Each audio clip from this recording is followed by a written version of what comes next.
నమస్తే అండి, నేను మీ Hema. Welcome back to our channel.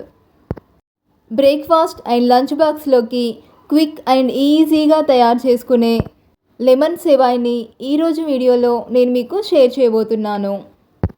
మరి లేట్ చేయకుండా ఈ లెమన్ సేవాయిని చాలా సింపుల్గా ఎలా ప్రిపేర్ చేసుకోవాలో చూద్దాం రండి. ఒక బౌల్లోకి కొన్ని నీళ్ళని తీసుకొని కొంచెం ఉప్పుని, చిటికెడు పసుపుని, కొంచెం ఆయిల్ని వేసుకొని స్టవ్ ఆన్ చేసి ఈ నీళ్ళని మరిగించుకోవాలి. సో నీళ్ళైతే మరగడం స్టార్ట్ అయ్యాయి. ఇలా మరుగుతున్న నీటిలో ఈ రైస్ సేవైని వేసుకొని ఒక 2-3 నిమిషాల పాటు రైస్ని ఉడికించుకోవాలి. ఈ రైస్ సేవాయిని మరీ మెత్తగా ఉడికించొద్దండి. రైస్ సేవాయి ఇలా పలుకుగా ఉండాలి. ఇప్పుడు స్ట్రెయినర్తో నీటినంతా కూడా వడకట్టుకొని దీనిపై నుండి కొన్ని చల్లటి నీళ్ళను వేసుకొని మరొకసారి నీటినంతా కూడా స్ట్రెయినర్తో వడకట్టుకొని ఒక బౌల్లోకి తీసుకోవాలి. స్పూన్తో సేవాయిని ఇలా నేర్పుతూ కొంచెం ఆరనివ్వాలి. ఇందులోకి పోపుని ప్రిపేర్ చేసుకోవడం కోసం స్టవ్ ఆన్ చేసి ప్యాన్ పెట్టుకొని 2 టేబుల్ స్పూన్ల వరకు ఆయిల్ని వేసుకోవాలి. ఆయిల్ హీట్ అయ్యాక 1 టేబుల్ స్పూన్ వరకు జీలకర్రని, 1 టేబుల్ స్పూన్ వరకు ఆవాలని, 2 టేబుల్ స్పూన్ల వరకు వేరుశనగ గుళ్ళని, 1 టేబుల్ స్పూన్ వరకు శనగపప్పుని వేసి ఫ్రై చేసుకోవాలి.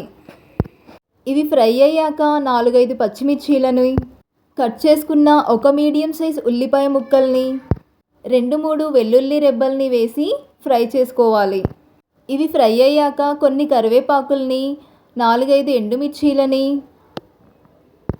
1/2 టీ స్పూన్ వరకు పసుపుని వేసి వీటన్నింటిని కూడా ఫ్రై చేసుకోవాలి. ఇవన్నీ కూడా వేగాక మనం ముందుగా ప్రిపేర్ చేసి పక్కన పెట్టుకున్న రైస్ సేవాయిని వేసుకోవాలి. రుచికి సరిపడా ఉప్పుని వేసుకొని సేవాయిని అంతా కూడా బాగా కలుపుకోవాలి. కట్ చేసుకున్న కొత్తిమీరని వేసుకొని మరొకసారి రైస్ సేవాయిని అంతటిని కూడా బాగా కలుపుకోవాలి. చివరగా అరచెక్క నిమ్మరసాన్ని వేసుకొని మరొకసారి కలుపుకోవాలి. అంతేనండి, బ్రేక్ఫాస్ట్ అండ్ లంచ్ బాక్స్లోకి క్విక్ అండ్ ఈజీగా తయారు చేసుకునే లెమన్ సేవాయి అయితే రెడీ అయిపోయింది. చాలా డెలిషియస్గా ఉంటుంది. సో మీరు కూడా ఈ డెలిషియస్ లెమన్ సేవాయిని అయితే తప్పకుండా ట్రై చేయండి. టేస్ట్ చేసి ఎలా ఉందో మీ ఫీడ్బ్యాక్ని నాకు షేర్ చేయండి.